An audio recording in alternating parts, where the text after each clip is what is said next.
بسم الله الرحمن الرحيم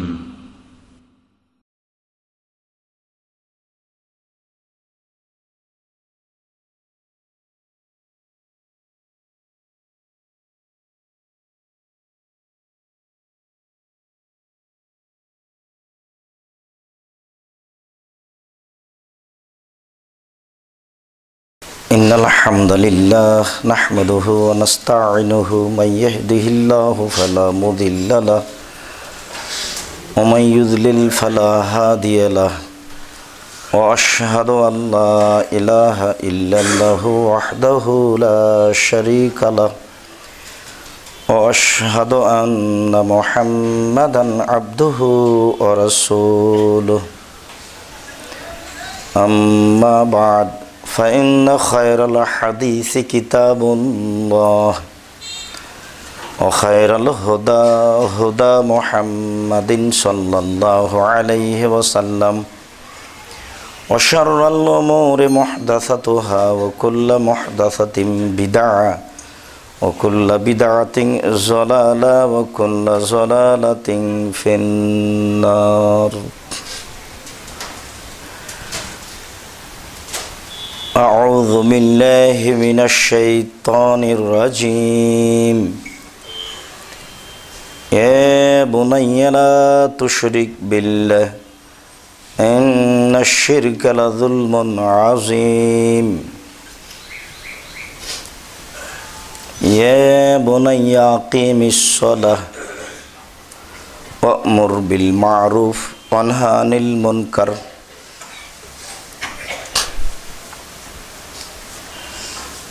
عن أبي هريرة رضي الله تعالى عنه قال قال رسول الله صلى الله عليه وسلم من كانت له وليدة فعلمها فحسن تأديبها تعليمها وأدبها فحسن تأديبها فله أجران رواه البخاري ومسلم. সম্মানিত মসজিদের মুসল্লি, প্রশংসা আল্লাহর জন্য, শান্তি অবতীর্ণ হোক আল্লাহর রাসূলের উপর সাল্লাল্লাহু আলাইহি ওয়াসাল্লাম। সমাজের যা অবস্থা, তাতে সামাজিক প্রেক্ষাপটে আলেম ওলামা কোরআন হাদিসের অনুবাদ করে জাতিকে শোনাবে, এটাই মানুষের প্রয়োজন। এরপরেও আমরা বিভিন্নভাবে আজকের জন্য প্রয়োজন মনে করছি পরিবারের ওপরে কিছু গুরুত্বপূর্ণ আলোচনা পেশ করা হোক, যেটা আমরা বলে থাকি বা শুনে থাকি আদর্শ পরিবার। এই বিষয়ে আমরা সংক্ষিপ্ত আলোচনার 3টি অংশ পেশ করব ইনশাআল্লাহ। তার একটি অংশ হবে বিবাহ থেকে নিয়ে ছেলের জন্ম ও শিক্ষা দেওয়ার পূর্ব পর্যন্ত সময়, আর একটা অংশ হবে শিক্ষা দেওয়া অংশ, পরবর্তীতে আসবে কি শিক্ষা দেওয়া যেতে পারে। আমরা অবশ্য আজকের আলোচনার শেষের দিকে শিক্ষার অংশের উপরেই সামাজিক দু একটি কথা বলার চেষ্টা করব ইনশাআল্লাহুল আজিজ। দিন যত যাবে মানুষের চাল চলন, চরিত্র, কৃষ্টি কালচার তত খারাপ হবে, একথাই ঠিক। এর ফাঁকেই আপনাকে সতর্ক সাবধান থেকে কিছু করে নিতে হবে। প্রয়োজনে সমাজ ছেড়ে দিয়ে একাই থাকতে হবে, শুধুমাত্র নিজেরটি ভাবতে হবে, অন্যটি নয়। ওই সময় চলে এসেছে, বাহ্যিকভাবে যা বোঝা যায় তাতে আর দেরি নেই। এই জন্য আপনার জন্য আল্লাহ রসুল সাল্লাল্লাহু আলাইহি সাল্লামের পক্ষ থেকে জরুরি বাক্য হবে দা মা তুনকিরু ও খুজমা তারিফ। তুমি তোমার চলার জীবনে দেখো, চিন্তা ভাবনা করে যেটুকু ভালো মনে করছো তা গ্রহণ করো, আর যেটুকু তোমার বিবেকে ভালো মনে হচ্ছে না সেটুকু তুমি পরিহার করো। এটা তোমার সমাজে চলার জন্য রাসূল সাল্লাল্লাহু আলাইহি সাল্লামের পক্ষ থেকে গুরুত্বপূর্ণ বাক্য।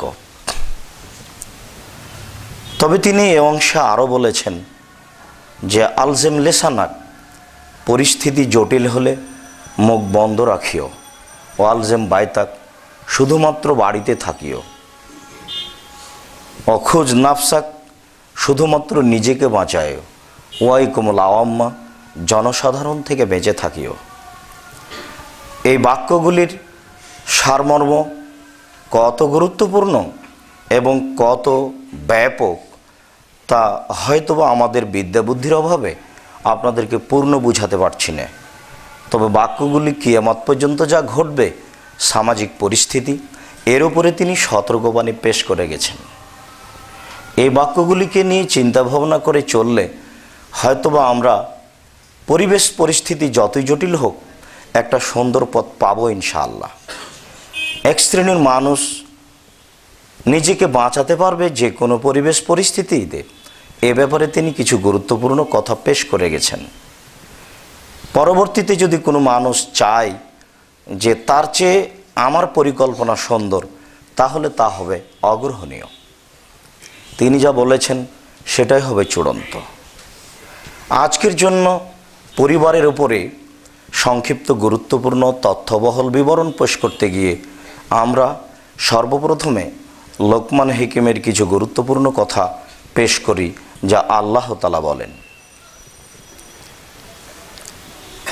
তার পরিবারকে সুন্দর করতে গিয়ে তিনি তার ছেলেকে বলছেন, বোনাইয়া, ও আমার আদরের ছেলে, লা তুশরিক বিল্লাহ, তুমি আল্লাহর সাথে শিরক করো না।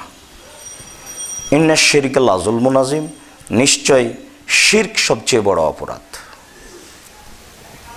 পরিবারকে সুন্দর করার জন্য পিতা এবং মাতার, বাপ মায়ের সবচেয়ে যেটা গুরুত্বপূর্ণ দিক, সেটা হচ্ছে যে পরিবারকে শিরক থেকে রক্ষা করা।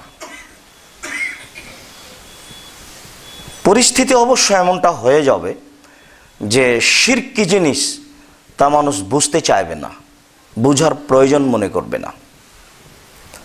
সামাজিক সমস্যা, বিদ্যার প্রয়োজন, আর্থিক প্রয়োজন, দুনিয়াবী বিদ্যার প্রয়োজন এমন হয়ে যাবে যে শিরক যে আবার একটা জিনিস, এটা বুঝতে হবে, ভাবতে হবে, এটা মানুষ প্রয়োজন মনে করবে না।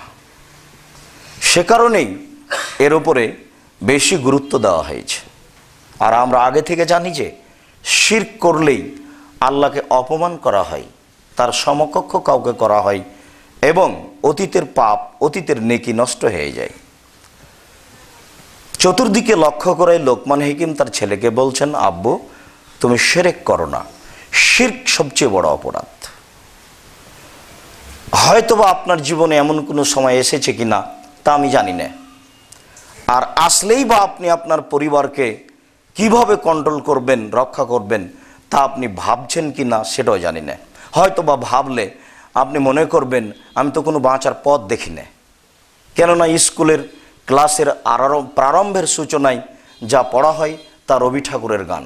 তাহলে বাচ্চা মায়ের দুধ ছেড়ে দিয়ে গিয়ে প্রতিষ্ঠানে গিয়ে সর্বপ্রথমে যে বাক্য বলছে সেটাই হলো শিরকি বাক্য। আর পিতামাতা জন্মসূত্রে যেভাবে তারা লালন পালন হয়েছে, যেভাবে দুজন গড়ে উঠেছে, যেভাবে তাদের স্বামী স্ত্রীর মিলন ঘটেছে, যেভাবে তাদের খাওয়া দাওয়া হয়েছে, তাতে তারা দুইজনই গণতন্ত্রে বিশ্বাসী, যা শিরকি নীতি। তাহলে এবার আপনি তো এখন মনে করবেন তাহলে বাঁচার পথ কি? সূচনাই তো আমরা কোনো পথ খুঁজে পাই না, তাহলে কি দুনিয়া খাটো? কিয়ামত পর্যন্ত ইসলাম থাকবে এরকম পথ দুনিয়াতে নেই?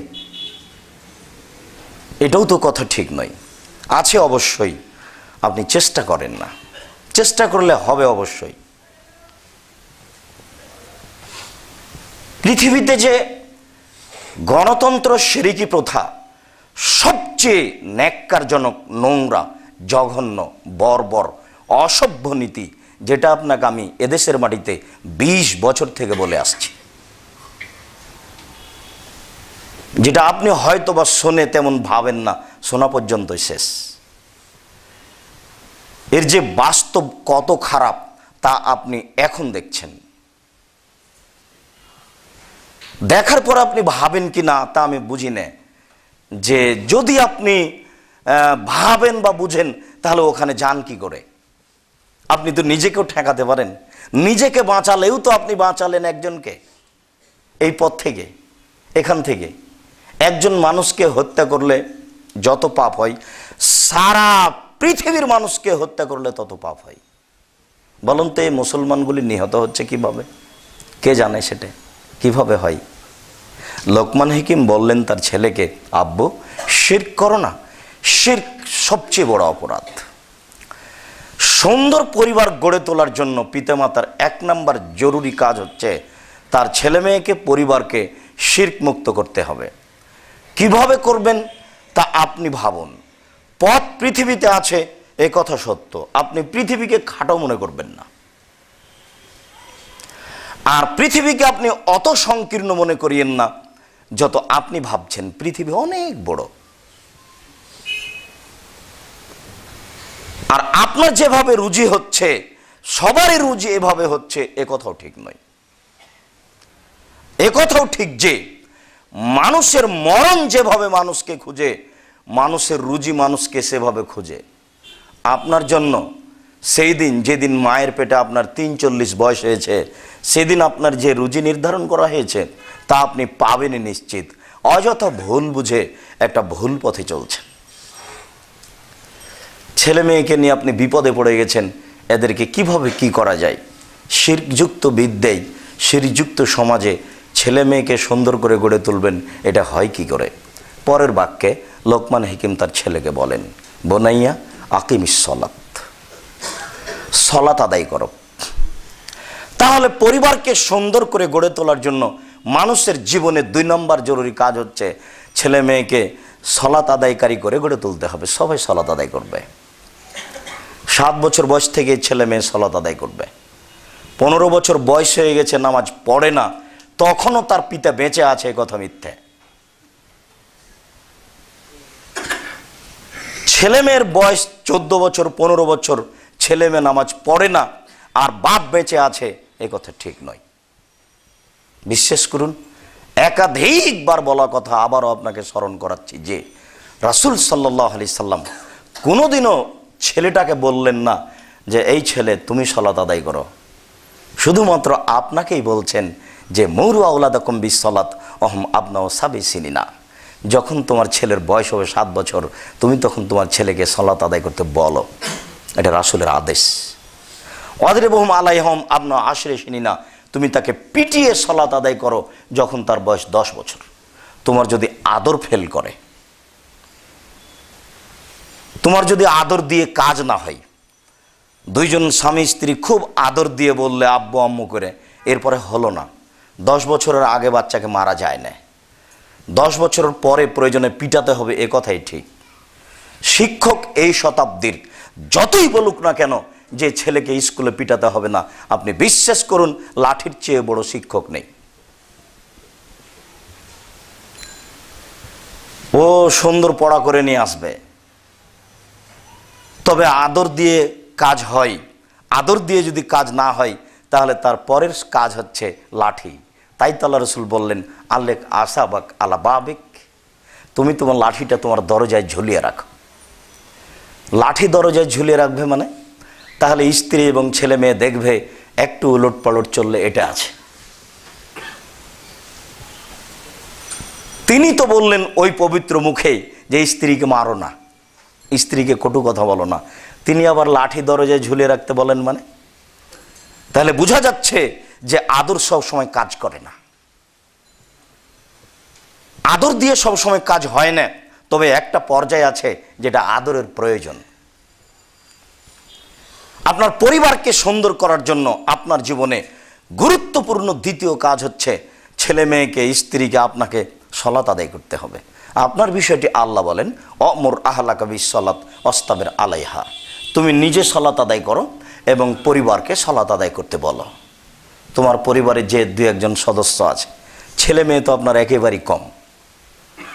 কে যেন আপনাকে বলে দিয়েছে যে ছেলে মেয়ে কম নিলে সংসার সুখী হয়। ভূতে বলেছে, ভূতে মানে।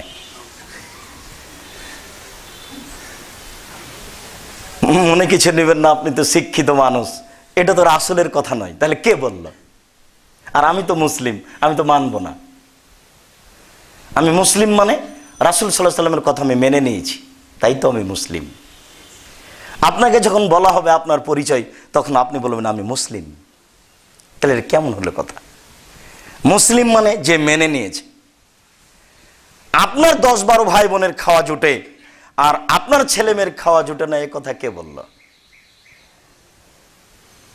আপনারা 10-12 ভাই বোন, কিষান, কামলা, ফকির নিয়ে 17 জন মানুষ বাড়িতে, আপনার মা ঢেঁকিতে ধান ভেঙে এতগুলো মানুষের খাওয়া রেডি করতে পারে, আর আপনার স্ত্রী ফকিরকে ভিক্ষা দিতে পারে না, এটা কেন হবে? তা হয় না। তাহলে ভুল হচ্ছে। রাসূল সাল্লাল্লাহু আলাইহি সাল্লাম বলেন, ওয়ামুর আহলাকা বিসসালাত, আল্লাহ তাআলা বলছেন ওয়ামুর আহলাকা বিসসালাত ওয়াস্তাবির আলাইহা, তুমি তোমার পরিবারকে সালাত আদায় করতে বলো, নিজেও সালাত আদায় করো। পরিবারকে সুন্দর রাখার জন্য মানুষের জীবনে দ্বিতীয় গুরুত্বপূর্ণ কাজ হচ্ছে সালাত আদায় করতে বলা পরিবারকে।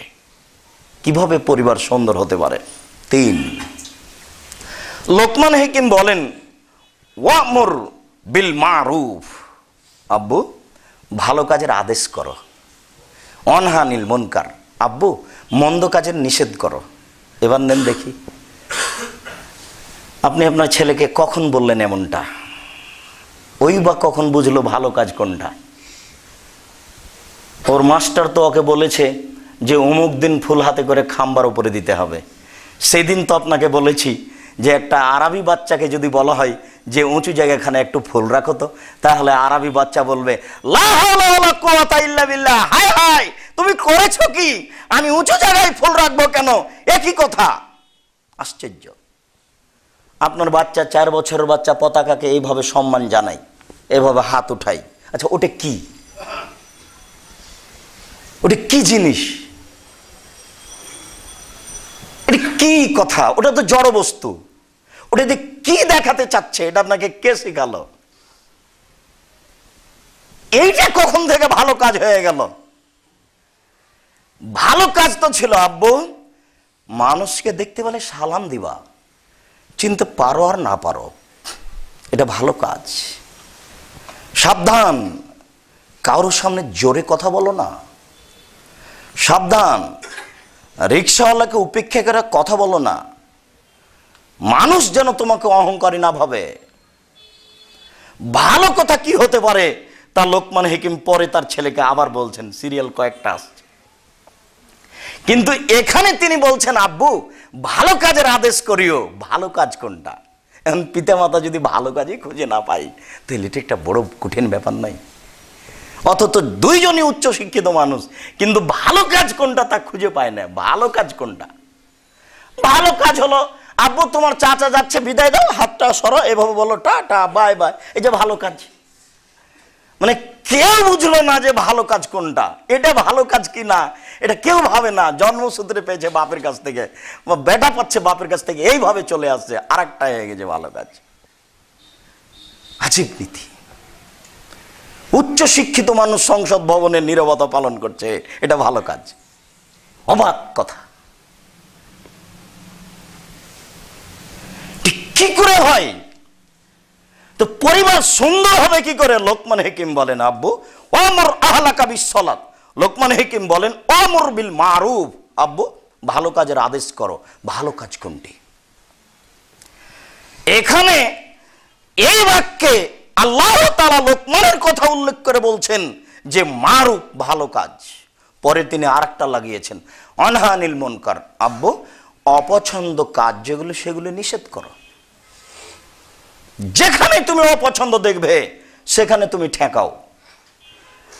আপনার উপরে আমার ক্ষোভ নেই, তবে আমার ভাষাতে আপনি যদি কষ্ট পান তাহলে আমি দুঃখিত। আপনি আমার খুব কাছের ভাই, বিশ্বাস করুন আপনার উপরে আমার কোনো ক্ষোভ নেই, কোনো প্রকার লেনদেনে আপনার সাথে আমার 2 কথা হয়নি।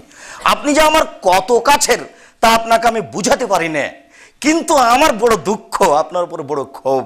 আমি যে আপনাকে কি দিয়ে এই কষ্ট ক্ষোভটা বুঝাই? আপনার চোখের সামনে আপনার 2 ছেলের 2 কানে ইয়ারফোন লাগা আছে, ইন্ডিয়ার গান চলছে।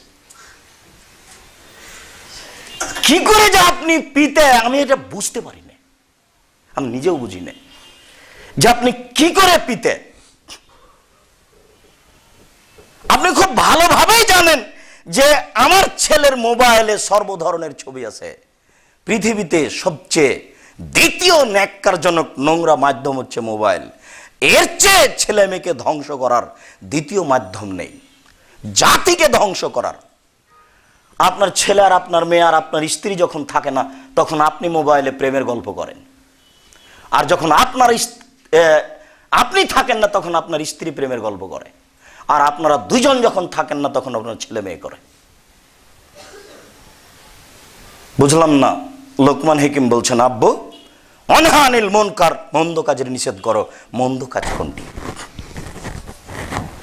মন্দ কাজে পিতা মাতা খুঁজে পেল না, তো মন্দ কাজের নিষেধ করবে কি করে? মন্দ কাজই খুঁজে পায় না। মন্দ কাজ কোনটা এটা খুঁজে পায় না। অথচ আব্দুল্লাহ ইবনে উমর বলছেন যে রাসূল সাল্লাল্লাহু আলাইহি সাল্লাম বাদ্যযন্ত্র বাজনার শব্দ শুনলেন, শুনে দুই কানের ভিতরে আঙ্গুল ঢুকিয়ে ফানান ইত্তারিকে দূরে সরে গেলেন রাস্তা থেকে। অনেক দূরে গিয়ে বলছেন, আব্দুল্লাহ ইবনে উমর হাল তাসমা শায়ান, তুমি কি কিছু শুনতে পাচ্ছ? তখন আব্দুল্লাহ ইবনে উমর বলছেন, জি না, আমি বাজনা শুনতে পাচ্ছি না। ফারাফা ইসবাইহি মিন উযনাইহি, তখন তিনি তার দুই কান থেকে দুই আঙ্গুল বের করে নিলেন। প্রত্যেকটা বাড়িতে যদি বেশি হয়ে যায়, তাহলে প্রায় বাড়িতেই প্রায় রুমে বাদ্যযন্ত্র চলে। আর প্রিন্সিপালের, হেডমাস্টারের, ভাইস চ্যান্সেলরের বিশ্ববিদ্যালয় চলে না বাদ্যযন্ত্র ছাড়া। তাহলে মন্দ কাজের নিষেধ করবে কে? কেউ যে বুঝে না মন্দ কাজ কাকে বলে, কেউ যে বুঝতে চায় না মন্দ কাজ কাকে বলে, তাহলে কি করে পরিবার কন্ট্রোল হবে? সম্মানিত দিনী ভাই, লোকমান হাকিম তার ছেলেকে বলেন, আব্বু অনহা আনিল মুনকার, মন্দ কাজের নিষেধ করা। ভালো কাজের আদেশ করো, মন্দ কাজের নিষেধ করো। এই কথা বলার পরে লোকমান হাকিম তার ছেলেকে আরেকটা কথা বলছেন, অসবির আলা মা সাবাক, এবার তোমার কাজ খুব জটিল। ভালো কাজের আদেশ করা, মন্দ কাজের নিষেধ করা, এতে মানুষ কিন্তু খেপে যাবে। মানুষই, মানুষ ফেরেশতা নয়। আপনাকে যদি এখনই বলি হকটা, আপনি খেপে যাবেন। ও তো নারী, আপনি তার আঁচলের তলে গেলেন কেন? আপনি জানেন না যে নারী নেত্রী হলে দেশে গজব নাজেল হবে? এমন কঠিন ভাবে আল্লাহ রাসূল বলছেন, এমন কঠিন ভাবে বলেছেন, আরবি ভাষাতে ওর চেয়ে কঠিন ভাবে বলার কোনো বাক্য নাই। তিনি বলছেন যে লাই আফলাহা কওমুন ওয়াল্লাহু আমরাহুম ইমরাতান, ওই জাতি কখনো পরিত্রাণ পেতে পারে না, ওই জাতি কখনো পরিত্রাণ পেতে পারে না, ওই জাতি কখনো পরিত্রাণ পেতে পারে না যে জাতির নারী হলো নেত্রী। এটা তো রাসূলের মুখের ভাষা। আপনি এদেশে অন্যায় থেকে বাঁচতে চান মানে কেন বাঁচবেন? ও তো শিপন শাড়ি পরে থাকে, বড় ব্লাউজ, বড় হাতের ব্লাউজ পরে, ও কখন পুরুষ হয়ে গেল? না, আমরা তো তাকে পুরুষ ভাবি না। আপনি কি করে ভাবলেন? ওখানে যান কি করে? কেন আপনি ভুলে গেছেন যে আমি মুসলমানের বাচ্চা? আমি ওখানে যাই কি করে? এটা হয় কি করে? রাসূল সাল্লাল্লাহু আলাইহি সাল্লাম বললেন, ওই জাতিকে মাটির নিচে থাকতে হবে। এই যে উমরাকুম নিসাকুম, যাদের নেত্রী হবে নারী, তখন তাদের মাটির নিচে থাকতে হবে, উপরে থাকার সুযোগ নেই। আপনি এখন মাটির নিচের সদস্য, উপরে থাকবেন কেন? কেন আছেন উপরে? এখন আপনি উপরে থাকবেন আগাছা হয়ে, আপনার কিছু করারও বলার নেই। যেহেতু নিজে থেকে এই বোঝাকে, এই অন্যায়কে, এই বিপদকে, এই গজবকে মাথায় তুলে নিয়েছেন, কাজে নিজেকেই বহন করতে হবে। আপনাকে তো বহুদিন থেকে বলে আসছি কোনো পথ নাই, আপনি যান কেন ওখানে? সে কে এটা আমি বলতে চাই না আপনাকে। আজকের যারা আছে তাদের কি হিসেব? যারা কালকে ছিল তারাও, যারা কিয়ামত পর্যন্ত আসবে তারাও। কোন মানুষই নারীকে নেত্রী করে পরিত্রাণ পেতে পারে না, নারীকে নেত্রী করে পরিত্রাণ পেতে পারে না। আপনাকে তো বারবার বলেছি, যেদিকে ভোট কাউন্টার আছে সেদিকে মুখ করবেন না, এভাবে তাকাবেন না, ওখানে তো যাওয়া তোর কথা। অন্তত নিজেকে তো বাঁচালেন। জাতি কি হবে সেটা পরের কথা, অন্তত নিজেকে তো বাঁচালেন। আব্বু ভালো কাজের আদেশ করো, মন্দ কাজের নিষেধ করো। ভালো কাজের আদেশ করলে, মন্দ কাজের নিষেধ করলে পরিস্থিতি জটিল হয় আব্বু, তখন ধৈর্য ধারণ করিও। তাহলে আপনার ছেলে মাস্টার ডিগ্রি পাস করেছে, বলেন আজকে সকাল থেকে নিয়ে 12টা পর্যন্ত কোনটা ভালো কাজের আদেশ করেছে? বলেন আপনি কোনটা মন্দ কাজের নিষেধ করেছেন? ঠিক আপনাকে দেখে মনে হচ্ছে যে আপনি আপনার বাপের দাঁত তুলে নিচ্ছেন। আপনার বাপ যেমন কোনটা ভালো আর কোনটা কোনোদিন বলে দেয়নি, আপনি আপনার ছেলেকে বলে দিবেন না, এটাই মনে হচ্ছে। সেই দিনে এই জন্য আপনাকে শুনিয়েছিলাম যে ভালো কাজের আদেশ, মন্দ কাজের নিষেধ, ওরা যাদের হাতের নিচে নেতা নেত্রী গিয়ে দোয়ায় অংশগ্রহণ করে, তারাও তো এটা যদি করে একটু আগায়, তারা তো ভালো কাজের আদেশ করে। শুনতে পাই সুবহানাল্লাহ বললে এত নেকি হয়, আলহামদুলিল্লাহ বললে এত নেকি হয়, আল্লাহ আকবার বললে এত নেকি হয়, এই বলে একবারে হাতের নিচ দিয়ে গলার সহ গামছা পেঁচিয়ে ঘন্টা যাবত দোয়া করে। দেশের নারী পুরুষ দেশে বিদেশে সবাই একবারে হাত তুলে দোয়া করে, টঙ্গী থেকে নে মতিঝিল পর্যন্ত, আরো পৃথিবীতে। ওই সময়তে তিনি বলতে পারেন তো, যেহেতু নেতা নেত্রী আছে, ওই সময়তে তো বলতে পারেন এইভাবে, জি রাসূল সাল্লাল্লাহু আলাইহি সাল্লাম বলেন, আলী এই যত ছবি মূর্তি আছে সবকে ভেঙে চৌচির করে দাও। 24 ঘন্টার মধ্যে বাংলাদেশের মুড়ে মুড়ে যত ছবি মূর্তি আছে সবকে ভেঙে চৌচির করে দিতে হবে। কাপুরুষ আছে কেন, থাকবে কেন? 24 ঘন্টায় ভাঙতে হবে। যত উঁচু কবর আছে গোলাপ সাহের মাজার সহ সব ভেঙে সমান করে দিতে হবে। মন্দ কাজের নিষেধ। বাংলাদেশের মাটিতে যত পতিতালয় রয়েছে 3 ঘন্টার মধ্যে পতিতালয় সব বন্ধ করতে হবে, ভেঙে চৌচির করতে হবে। এই দেশে যত ব্যাংকিং ব্যবস্থা রয়েছে সুদি সব বন্ধ করতে হবে। হুজুর ভালো কাজের আদেশ করেন, মন্দ কাজের নিষেধ পান না? মন্দ কাজের নিষেধ বড় জটিল। তাই তো লোকমান হাকিম বলছেন, আব্বু ভালো কাজের আদেশ করো, মন্দ কাজের নিষেধ করো। ভালো কাজের আদেশ করলে, মন্দ কাজের নিষেধ করলে পরিস্থিতি ঘোলাটে হয় আব্বু, তখন তুমি ধৈর্য ধারণ করিও। তাই তো রাসূল সাল্লাল্লাহু আলাইহি সাল্লাম বললেন, সাইয়্যিদুশ শুহাদায়ে হামজা ইবনে আব্দুল মুত্তালিব, পৃথিবীতে সবচেয়ে বড় শহীদ হলেন হামজা ইবনে আব্দুল মুত্তালিব। হামজার তো শহীদ মিনার হয় না। তুমি মুসলমান নও, ওটা বানালে কি করে? হামজার বানাও দেখি। আল্লাহ রাসূল বলছেন যে সাইয়্যিদুশ শুহাদা হামজা ইবনে আব্দুল মুত্তালিব, পৃথিবীর সবচেয়ে বড় শহীদ হলেন হামজা ইবনে আব্দুল মুত্তালিব। এই কথা বলার পরে তিনি বলছেন যে আরেকজন মানুষ বড় শহীদ কে? ফাকামা আলা ইয়ামামিন জায়ের, স্বৈরাচারী শাসকের সামনে দাঁড়ালো। স্বৈরাচারী শাসকের পাশে গিয়ে বলছে যে আমারাহু ও নাহাহু, তাকে ভালো কাজের আদেশ করলো, মন্দ কাজের নিষেধ করলো, বললো যে মূর্তি বন্ধ করো, ভেঙে দিতে হবে। তখন স্বৈরাচারী শাসক তাকে হত্যা করলো। এই লোকটাও হামজার সমান। এটা আল্লাহ রাসূল বলছেন। এবার আপনাকে আমি বলি, আপনার ছেলের কাজ আপনি এবার বের করেন। বাড়িতে গিয়ে স্ত্রীকে ডাকবেন, ডেকে বলবেন, আচ্ছা আমার ছেলের ভালো কাজ আর মন্দ কাজ আর ধৈর্য ধারণ করা দেখি তো, দুইজন মিলে তলে দেখি সারাদিনে কি ছিল, কাল কি থাকবে, কিভাবে পরিবার কন্ট্রোল করা যায়, রক্ষা করা যায়, সুন্দর করা যায়। লোকমান হাকিম তার ছেলেকে এবার বলছেন, এতক্ষণ পর্যন্ত এইগুলি কথা বলার পরে এবার সতর্ক করছেন, আব্বু ওয়ালা তুসাইর খাদ্দাকালীন নাস, মানুষকে অহংকার করে চলবো না। ফকির হোক, রাজা হোক, ধীরাজ হোক, গরিব হোক, মিসকিন হোক, যেই হোক না কেন, মানুষকে উপেক্ষা করে চলবো না। ওয়ালা তামশি ফিল আরজ, মাটিতে অহংকার করে হাঁটো না। অন্তত আজকে যেগুলি বলছি সেগুলি তো ছেলেকে বলা যাবে। এতক্ষণ পর্যন্ত ভাবছিলাম যে আব্দুর রাজ্জাক সাহেব বললেন তো যে ভালো কাজের আদেশ আর মন্দ কাজের নির্দেশ, সেগুলো কি আমিও তো খুঁজে পাচ্ছিলাম না। তো এখন তো পাওয়া যাচ্ছে দু একটা, আরো পাওয়া যাবে। এখন যেটা লোকমান হাকিমের কাছ থেকে পাওয়া যাচ্ছে সেটা 1 নম্বর হচ্ছে, কখনো মানুষকে উপেক্ষা করে চলবা না, কখনো মাটিতে অহংকার করে চলবা না। ওয়ালা অগজুজ মিন সাউতিক, কণ্ঠ নিচু করবা, চিৎকার করে কথা বলবা না। কোনোদিন আপনার ছেলে মেয়ে চিৎকার করে কথা বলবে না।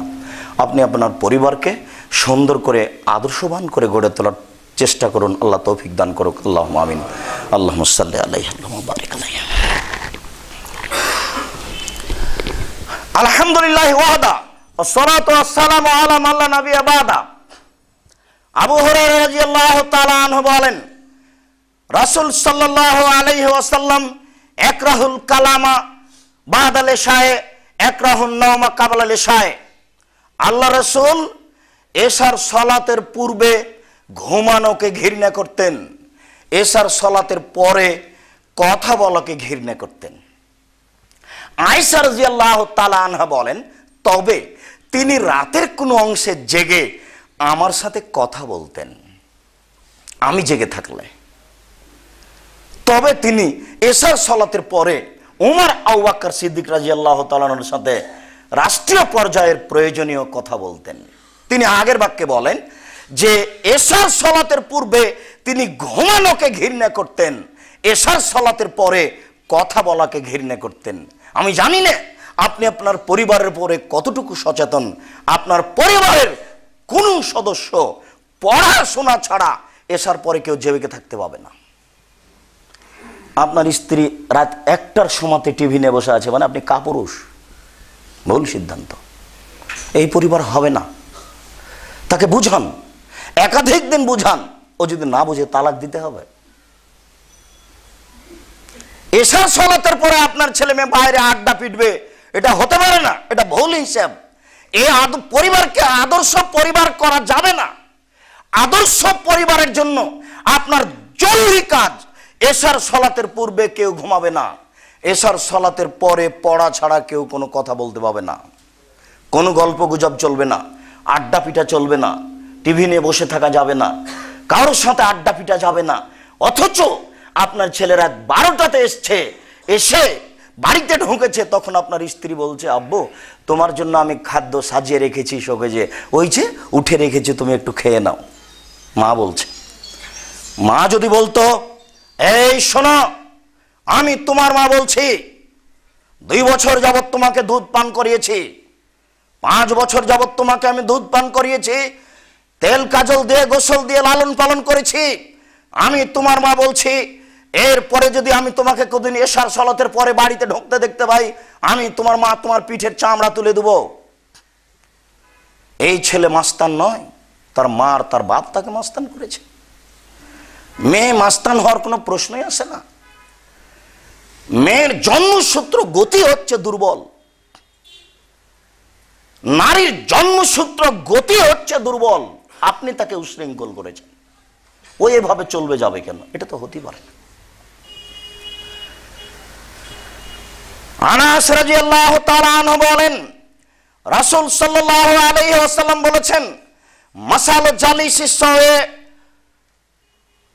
ও সাহিবিল মিসকে, মাসালু জালিসিস সাওয়ে ও সালেহ কা সাহিবিল মিসকে ও নাফিকিল কির।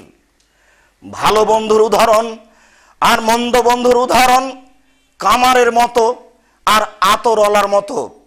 আপনার পরিবারকে সুন্দর করার জন্য রাসূল সাল্লাল্লাহু আলাইহি সাল্লাম আপনার পরিবারের উপর একটা উদাহরণ পেশ করছেন। তিনি উদাহরণ পেশ করতে গিয়ে বলেন, ভালো পরিবার, ভালো বন্ধু আর মন্দ বন্ধু কামারের কর্মকারের মতো আর আতরওয়ালার মতো। কারো বন্ধু যদি কর্মকার হয়, কারো বন্ধু যদি আতরওয়ালা হয়, তাহলে কি হবে? তিনি বলেন, তোমার বন্ধু যদি আতরওয়ালা হয় তাহলে তোমাকে এমনিতে আতর দিতে পারে, সুগন্ধি পেয়ে গেলে। যদি এমনিতে না দেয়, তাবতাও মিনহু, তুমি তার কাছে কিনে নিবা, সুগন্ধি পেয়ে গেলে। যদি এমনিতে না দেয়, কিনেও না দেয়, তাজাদু মিনহু রিহান তাইয়্যিবা, তুমি তার পাশে বসে থাকলে সুগন্ধি পেয়ে যাওয়া। ও সুগন্ধি ঠেকাতে পারবে না, ওর ভালোটা ও ঠেকাতে পারবে না। তুমি তার কাছে থাকলে এটা তোমার কাছে চলে আসবে। নিশ্চিত আপনার ছেলের বন্ধু যদি ভালো হয়, ছেলে আপনার ভালো হবে।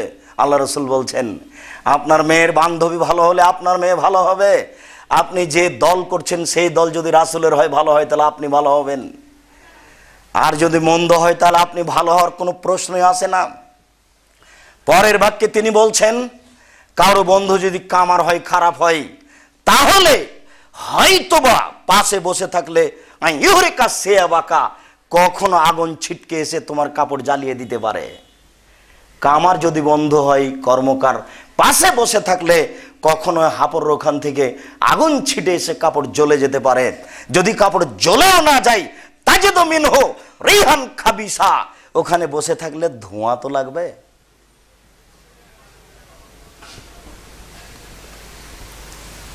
কামারের পাশে বসে থেকে নাকে মুখে ধোঁয়া লাগবে না, এই কথা যেমন মিথ্যে, আপনার ছেলে মেয়ের বান্ধবী বন্ধু খারাপ, আপনার ছেলে মেয়ে খারাপ হবে না, এই কথা তেমনি মিথ্যে। কামারের পাশে বসে থেকে নাকে মুখে ধোঁয়া লাগবে না, এই কথা যেমন মিথ্যে।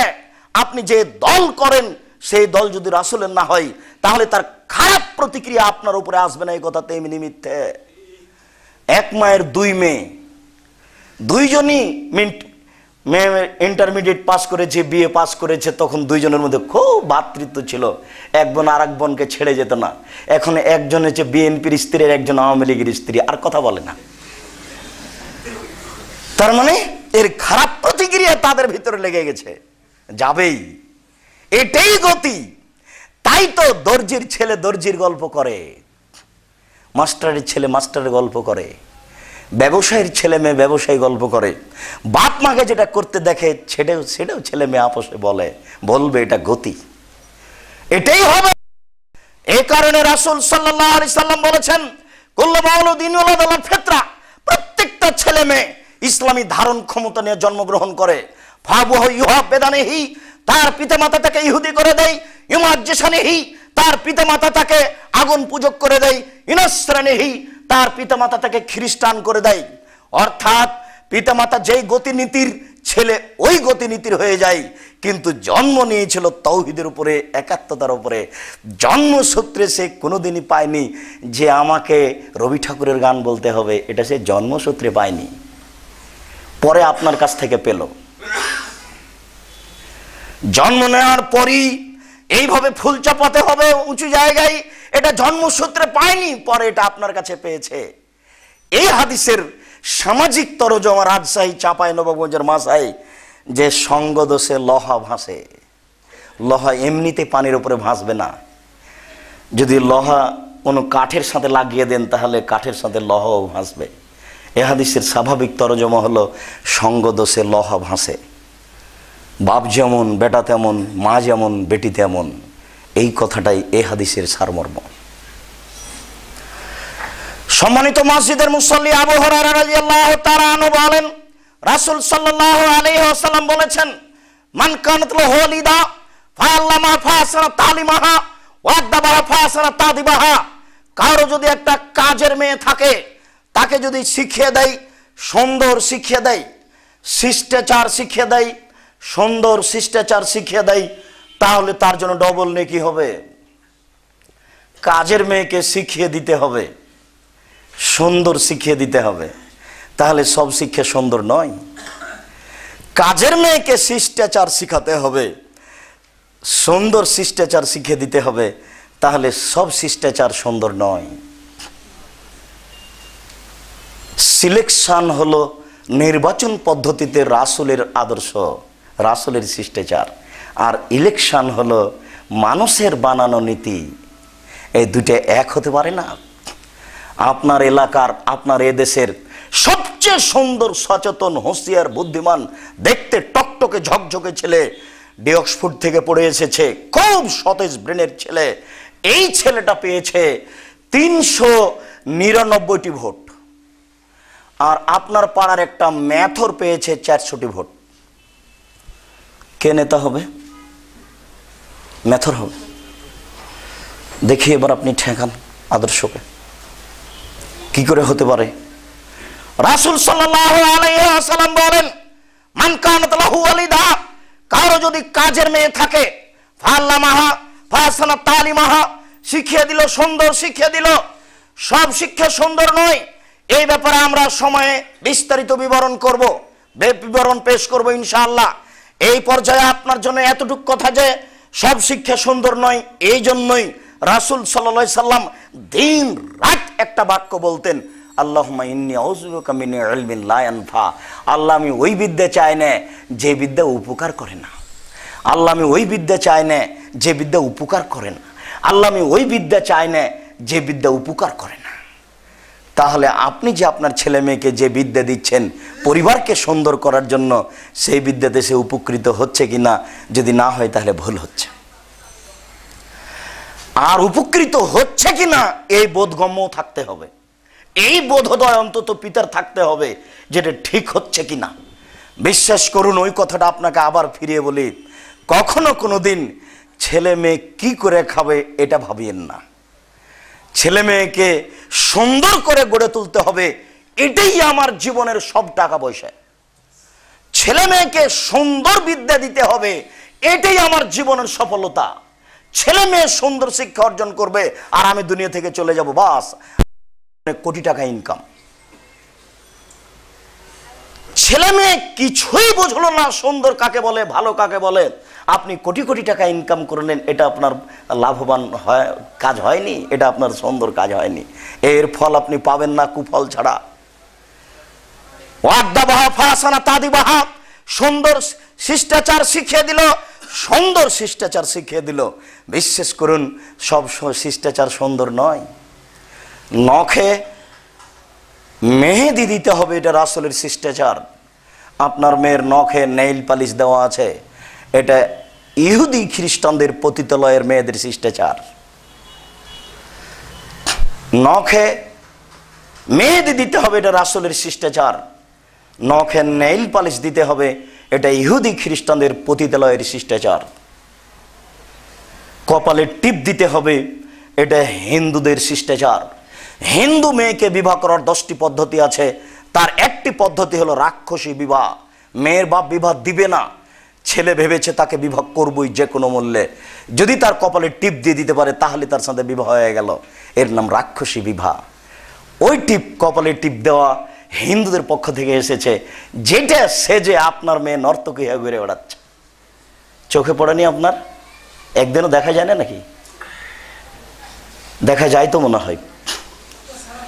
আজ থেকে যদি দেখা যায় তাহলে নিজেকে পিতা হিসেবে অন্তত, আপনি আমার দিনী ভাই, আপনি আমার খুব কাছের মানুষ, আমি যেভাবেই বলি আপনার সাথে আমার আন্তরিকতার কোনো অভাব নেই। এই জন্য আপনি আমার কথাগুলিকে অন্তত মূল্যায়নের দৃষ্টিতে দেখবেন, খাটোর দৃষ্টিতে দেখবেন না। আপনাকে আমি খুবই সম্মান করি, কোনো প্রকার আপনার সাথে আমার আন্তরিকতার অভাব নেই। বিশ্বাস করুন, রাসূল সাল্লাল্লাহু আলাইহি সাল্লামের হাতে একজন মহিলা একটা পত্র দিল, পত্রটা তিনি নিয়ে বলছেন, আয়াতু রাজুলিন নামে আমরা, এ হাত নারীর না পুরুষের? কেন এ কথা বললেন?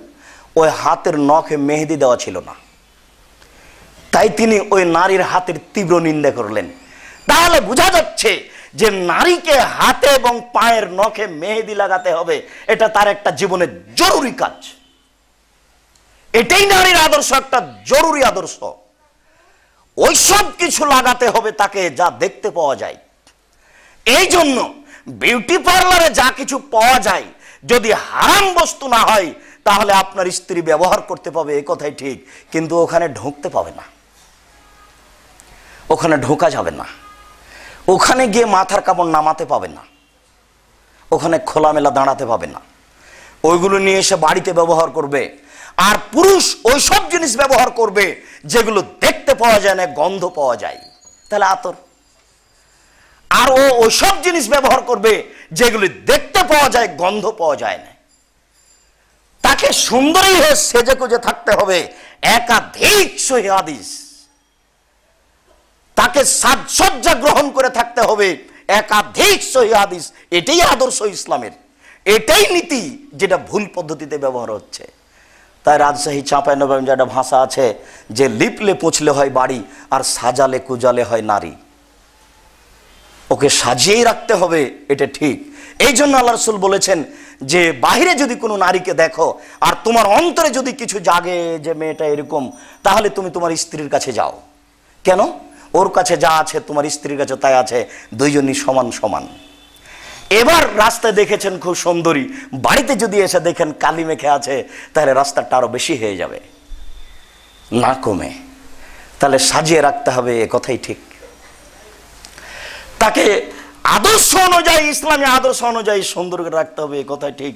সম্মানিত মসজিদের মুসল্লি, রাসূল সাল্লাল্লাহু আলাইহি ওয়াসাল্লাম আমাকে আপনাকে যে বিধান দিয়েছেন বিশেষভাবে আদর্শকে, পরিবারকে আদর্শ করার, আদর্শ পরিবার হিসাবে পরিবারকে গড়ে তোলার, এই সবগুলো আমরা লক্ষ্য করি। আজকের জন্য আলোচনার শেষ পর্যায়ে এসে আপনার সাথে আপনার স্ত্রীকে নিয়ে এবং আপনার মেয়েকে নিয়ে পরিবার সুন্দর করার জন্য একটি গুরুত্বপূর্ণ পরামর্শ, যা আমরা অবগত আছি তবে পালন করার চেষ্টা করি না। স্ত্রীকে উপদেশ দিতে হয়। কয়েকজন ইহুদি এসে আল্লাহ রাসূলের সামনে এসে বলছে, আসসালামু আলাইকা, আপনার মরণ হোক। তখন আল্লাহ রাসূল বললেন, ওয়ালাইকা, তোমার মরণ হোক। তখন আয়েশা রাদিয়াল্লাহু তাআলা একবারে ক্ষেপে লাল হয়ে গেছেন, তোমারই গজব হোক, তোমার উপরে মরণ হোক, তোমার গজব হোক, কে বলো তুমি? এভাবে চিৎকার করে উঠেছে ভিতর থেকে। তখন আল্লাহ রাসূল বলছেন, ইয়াকল ফল ফসা আলাইকে রিপকে, নরম হও, তুমি নরম হও, তুমি কঠোরতা থেকে বেঁচে থাকো, তুমি কথা সুন্দর বলো। তখন তিনি বলছেন, আমার স্বামী তা মাকালা, ইহুদিরা কি বলেছে আপনি এটা শোনেননি? তখন আল্লাহ রাসূল বলছেন, আমি কি বলেছি এটা তুমি শোনোনি? ইহুদিরা বলেছে তোমার মরণ হোক, আমি বলেছি তোমার হোক, তো তুমি এত চিৎকার করে উঠলে কেন?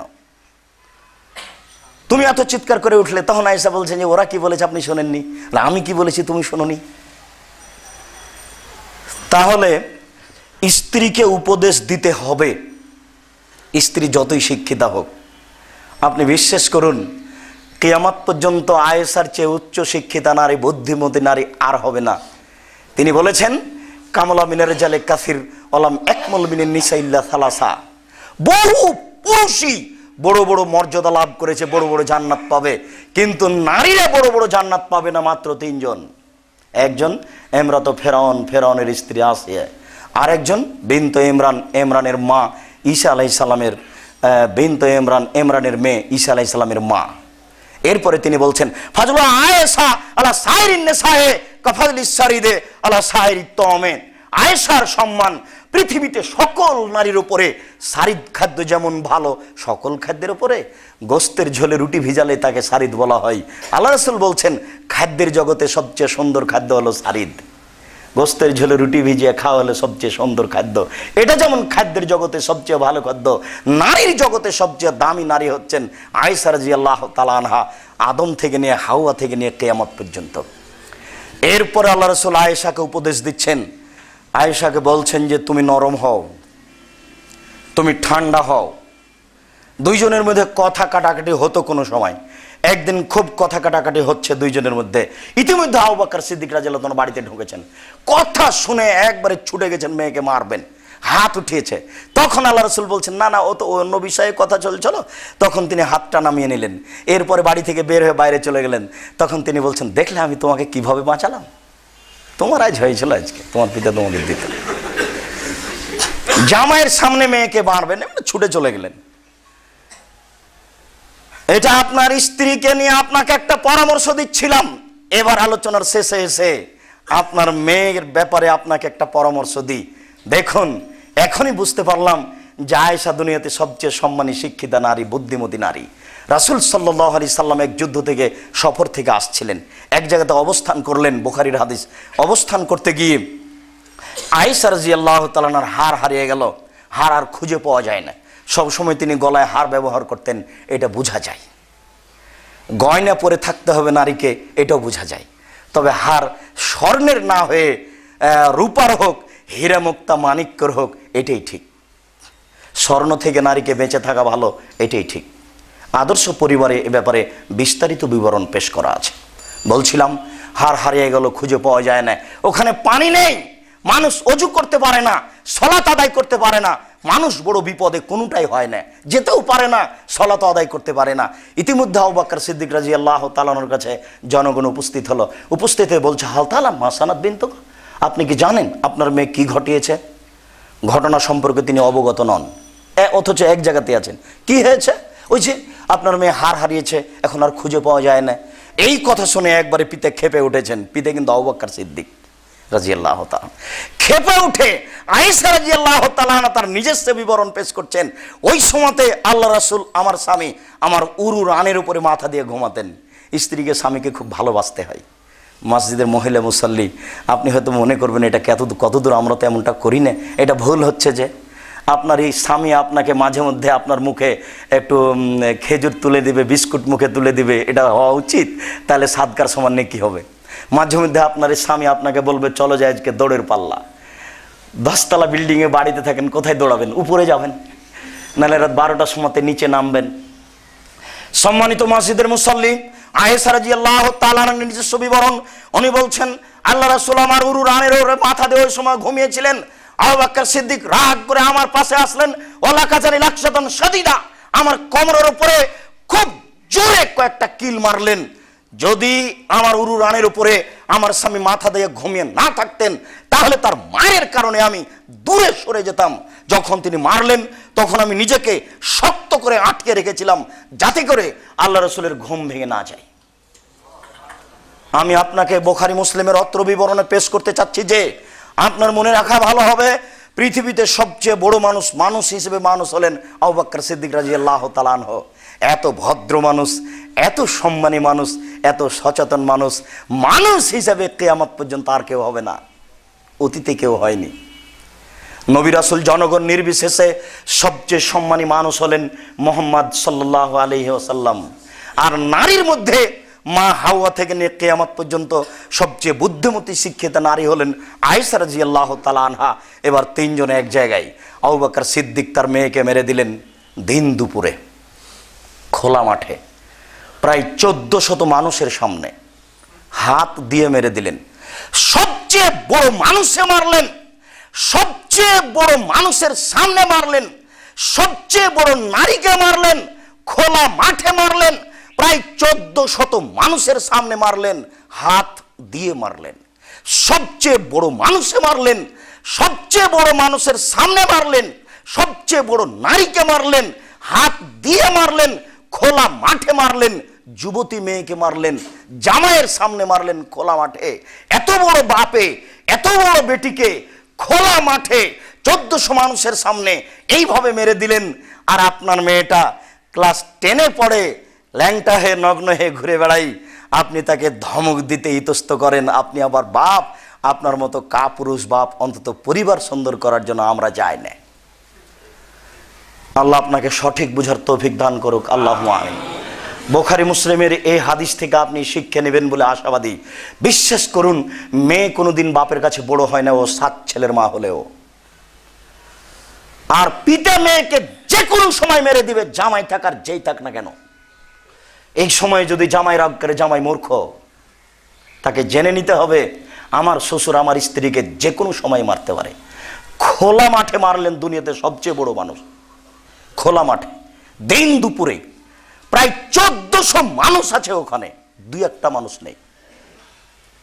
তাহলে আপনি পরিবারকে সুন্দর করার জন্য কোথায় শিক্ষা নেবেন? এটা যদি না হয়, সম্মানিত মসজিদের মুসল্লি, অত্র হাদিস দিয়ে, অত্র হাদিসের প্রতি বারবার লক্ষ্য করে এই বিবরণকে মোবাইলে এবং পিস টিভিতে এবং জুমার খুতবাকে বারবার সামনে নিয়ে এসে ঘটনাকে বুখারীতে বারবার পড়ে, 7-8 বার এসেছে বুখারীতে হাদিস, এটাকে বারবার সামনে নিয়ে এসে পরিবারকে সুন্দর করার চেষ্টা করি। আল্লাহ আমাদের কবুল করুক, আল্লাহুম্মা আমিন। আল্লাহ, আমরা মানুষ, আমরা ভুলের ঊর্ধ্বে নই। আমরা মানুষ, আমাদের অলসতা যথেষ্ট রয়েছে, আমাদের বুঝাবুঝিতে কিছু ভুল রয়েছে। তুমি আমাদের প্রতি বিশেষ দয়া করো।